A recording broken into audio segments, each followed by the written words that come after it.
Okay, next on the agenda is discussion and possible action regarding the forensic audit of the village financials. Of course, the water department. For, I would say, the last 4 years, I've been speaking of forensic audit, and I still think we need a forensic audit. Over in the water department, we have found several mishaps as it relates to money. We found cash in bins as we go through paperwork or envelopes. We've also found inaccuracy as it relates to vehicle stickers. I'll give you an example. If you come in and you purchase ticket 83, sticker 83, and then say someone else comes in and then they're gonna give them ticket 83, but yet that person paid cash, they pockets the money. This is my assumption of what's going on, but I'm just telling you it's happening. I'm just giving examples so you guys can follow me. And then, but in the system, they got you down as 83 for one, and then the other person is in the system for 83 as well. But on your vehicle, it's showing you really have ticket number 1. So we have a lot of different issues going over there in the water department that needs addressed. And I'm just putting it out there so you guys know what's going on and that we do look into having a forensic auditor come in. I did reach out to several different companies. You will be getting something via consent agenda because they didn't give me anything for this agenda for a vote. I know currently Cayman City has someone that I think we probably should use. And there's 2 other companies that we went after, and they pay a monthly fee, meaning their city, to the forensic audit person. And they have been in their water department going over different stuff. So it's not really expensive as we thought it would be. It's affordable and attainable. So I am asking the board to support that when that do come up. This right here is just an overview of what's going on over in the water department. So you guys know when you see forensic audit, which I hope and pray the entire board is still in favor of. Any discussion or questions before I move on to the next agenda item? Okay, I have a question. If there was cash found, that cash had to be from some time ago. We have not taken cash in 2 years unless we have workers that are still taking cash and not supposed to be taking cash. Correct. So we have a problem. If they're still taking cash and we voted 2 years ago not to take cash, we definitely have a problem in the water department. Mm-hmm. So that's why I'm asking for the forensic audit, because we have a lot of problems over there and we need a forensic audit before we constantly go over there trying to fix the department. So people can tell us all the issues that we do have and where the theft is occurring and how they're doing the theft. So I'm still asking, I've been asking as a trustee, I'm asking as mayor to still approve the forensic audit for the village, especially the water department, which is our payment center. All our dollars go there from tickets from the police department, code enforcement, all the money go through the payment center. So I'm just giving you a 411 on what I'm looking for. That should be coming shortly once we get the proposals, and I will send it to the board, and then we can vote via email and pick a company to start. Okay. I think this is a prior administration question, but someone has asked it a few times. It's a concerning cash found in the water department. Was it placed into an account? If so, what account? How much cash was discovered? That was a question as related to money found at the village. Was that the question? That's a prior administration question. Yeah. Okay, so basically lately they've been cleaning up things over in Village Hall. I was told that they found it was $20. It wasn't nothing major, like hundreds of thousands of dollars. And I thought it was cash and they said it was a check. So that's where we are. Okay, everything, these others related to the same thing. And that's it. All right. Thank you very much for that comment. Any additional comments from the board? Okay, hearing none. The next thing on the agenda is the follow-up on the status of a forensic audit. This was something that I requested to be put on the agenda. There were months ago and during the previous campaign cycle, there was talk about a forensic audit, and a resident mentioned this activity with the trustees. So I want to thank the residents for bringing that up and bringing it back to our attention. And I think it's something we should bring back to the forefront. In addition to looking at previous spending, obviously, given that a lot of information is not being presented to us, it is an item that I would think we need to we would want to move forward with to see if there's somebody that can come in and give us oversight. So I will be working on ways that we can get an RFP presented and out there to review, and I'll do some follow up with board members, but I want to see if there are other board members have any thoughts or if they think it's a good idea as well. I think it's a great idea, Mayor Pro Tem, that we move forward with that forensic audit. I know some time ago, everybody was big on getting a forensic audit done, and then all of a sudden it just went away. So definitely we need to bring that back and get it moving ASAP. Thank you very much for that comment. Any additional comments? Okay, hearing none. I think we're going to conclude that. I will do the follow up on that and the steps that it'll take, and further information at a subsequent board meeting. Agenda was a discussion and consensus vote that I was asking that we move forward with a process for a forensic audit. Some years back, the board had voted to pursue a forensic audit that never came to fruition. My desire on this, or the reason that it popped back into my mind, at this moment, annually, the Village of Dalton should have an annual audit, not a forensic, just an audit where they come and review the books. At this present time, we have not had an audit in more than 2 years. So since this administration has taken over, there has not been one audit that's been completed. The most recent audit that's been in the works for some time, on my last knowledge of it, I've seen a draft of it and it never came into a final version status. That audit, if or when it does come, will be for the year ending April 30th, 2021, which is the last year of Riley Rogers' administration. So even if or when we do get an audit, it will only reflect through the end of Riley's, and then we have to start that process to get 2 more years. That's one concern I had that made me say, okay, what's another process? Because we need to have our audits up to date and brought in regularly. Item 2, the last financial report that we had is through December of 2022, the end of the calendar year, which is 7 months into our fiscal year. That last report showed a deficit of $5.8 million in our general fund. That was reported, we discussed it, and we get the banter, the back and forth. However, that's the documented number I have. Since we began reporting these numbers during the committee reports and things like that, we have no longer received the information from in terms of the monthly financials. So I have not received, and I have not received, the board has not received. I'll keep with my theme. It's not about the board. It has not been posted on the website. The community, to my knowledge, has not received any financial information. We put it on the website, we'll pull it down from there. But that's 5.8. Now, my belief, my hope or belief, since that time, some property tax revenue came in. There's some sales tax revenue that generally comes in the months of March.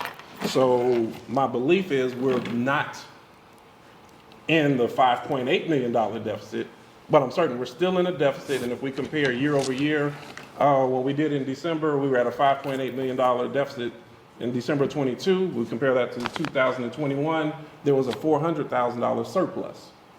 So if we just keep looking at the differences year over year, there's a major concern around where we're at financially, and then not providing this information to the community is another concern that something's wrong. Something's uncomfortable. So I'm saying that I would like to ask the board that we proceed with an RFP for a forensic audit, of course on the financials, but then I'll also ask the board if there's any other areas that they would seek that we include in the RFP.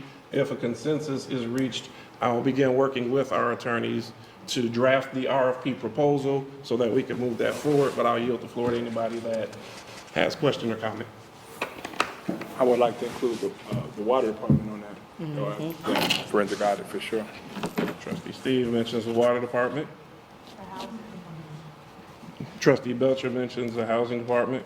Can you say that, Lila? The housing department. Okay. Any additional comments or statements from the board members? Hearing none, I will ask, I'm asking for the consensus vote. Do we need to do a motion for the consensus? Okay, I'll motion for the, okay, motion, second by trustee Belcher. Trustee Brown? Aye. Trustee House? Yes. Trustee Norwood? Aye. Trustee Steve? Aye. Trustee Belcher? Aye. Motion passed. Okay, this being item 1, approval of an ordinance number 24-001, which is an ordinance creating a position of internal auditor to the Board of Trustees for the Village of Dalton. So I make a motion that we approve ordinance -2400-1. I'll ask if there's a second. Second. Okay, hearing a motion and second. I'll start the comments and then see if any trustees have comments. The reason that, this item was presented or prepared is that it's been discussed many times by the board as well as and publicly in many different formats, the inability for the board to receive information. Credit card statements not presented since June of last year, financial reports not presented since September of last year, and in the many meetings we walk into the boardroom voting on very minimal information, making it virtually impossible to track how things are being spent. As board members, we get numerous calls and emails asking what the status of payment on items that the board has already approved. We've been informed that we have the money, and yet the vendor is still not receiving.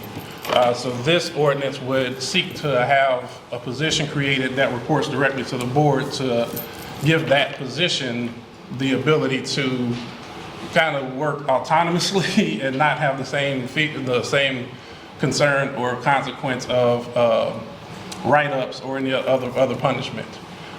We know that by passing this ordinance, we feel it's the right thing to do. There still will be resistance, even though we pass this ordinance. However, in order for us to move something forward, we first have to put it in place, and this is the step that we're looking to take or that I'm asking the board to consider the step to move this forward. You'll see if there's any other comments from the board. Well, I just want to say, right now we just have a lack of transparency, and this is extremely important due to this administration and a lack of accountability. Thank you, Trustee. Due to this administration and a lack of accountability, so I'm in agreement with this. Hearing that, any additional comments? Okay, hearing none, I will ask Clerk Key if she has, can assist with roll call, please? Sure. Trustee Norwood? Aye. Trustee Tammy Brown? Aye. Trustee House? Aye. Trustee Belcher? Aye. Motion passed. Okay. Item F on here, and this one is a discussion on the status of the Board of Trustees inquiry to the Mayor's office seeking any contract hiring an independent investigator or recent allegations made about an incident that occurred in Las Vegas, any invoices and receipts of payments made to that independent investigator, and any reports, findings generated by this independent investigator, if that is available. The reason that this was put on here is there are terrible allegations that many people are aware of for the Village of Dalton, and as a board member, we recognize. Oh goodness, I got to get out of that habit. As a board member, we recognize that this also comes with a lot of potential liability or cost to the residents of Dalton. The 4 board members present, I'm saying this just to make sure we have it as a matter of record. The 4 members present were not on the trip in Las Vegas, so no, this is just a matter of record. I mean, I'm serious because I think these are scathing and serious allegations. There are individuals that were on that trip, and we recognize that an investigation should have happened. In fact, it was reported that an investigation did happen. So as a board member, we feel that through transparency, if an investigation happened and the results were as it was stated, the community deserves to know that, and then that puts us in a better position on our liability. If nothing happened, we need to make sure something starts today, immediately. But this information the board has asked for on 2 occasions and have gotten no response whatsoever. So having said that, I think that we want to just kind of, we're bringing it so that way we can give residents an update at least that we desire and we're demanding, so we're going to be, again, going through our legislative attorney to seek relief, if we can, from the county sheriff's office, FBI, or anybody that has subpoena authority to force an investigation. As at this moment, I'm left to believe that no investigation really occurred, which I think is very frightening and dangerous. So that's the reason that we brought this up to put on this agenda. Hopefully, we'll get a response at least, so we know direction. But I think the board has. We've tried to do the best we can to get information so that we can share it. And at this point, having or not having information, we feel compelled that we make sure that we at least share with the status with the community of what we think about it and what directions we're going to try to take to be responsible and make sure that we can limit our exposure as a village to a financial payment on this matter. Are there any comments from any other board members? Okay, hearing no comments, I'm going to ask if we have, just for a consensus vote, that we ask our attorney for more direction and to seek intervention from any agency that can enforce with subpoena authority. Trustee Norwood. Trustee Belcher. Aye. Trustee Norwood. Brown. Aye. Trustee Brown, yeah, Trustee Tammy Brown, and Trustee Jason House, yes. So having said that, that will conclude the normal order of our agenda, and we get to the best part, which is why we come here. We will have 5B and 5C to appoint Lori Lightfoot as special investigator to the Village of Dalton at a rate of $400 per hour to investigate the following matters. 1, the May 2023 Las Vegas trip, including all expenditures, all allegations of misconduct, and all internal investigations, if any, along with any village, state, and federal law violations.